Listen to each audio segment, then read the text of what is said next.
আসসালামু আলাইকুম। কেমন আছেন সবাই? আশা করি সবাই অনেক ভালো আছেন।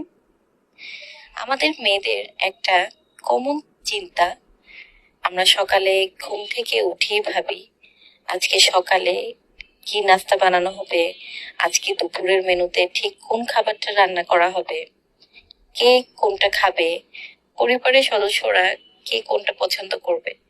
এক কথায় সবার পছন্দ অপছন্দ অনুযায়ী আপনাকে খাবার রান্না করতে হয়।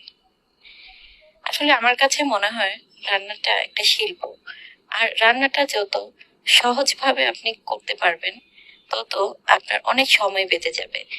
আর আপনার যদি সময় বাঁচে তাহলে আমরা আমাদের লাইফের অনেক গুরুত্বপূর্ণ কাজ আছে যেগুলোতে ফোকাস করতে পারবো।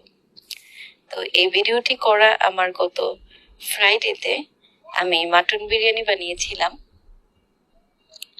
পরিবারের সবার সাথে একসাথে খেয়েছি। তো মাটন বিরিয়ানিটা কিন্তু আমি খুব ইজি ওয়েতে রান্না করেছি।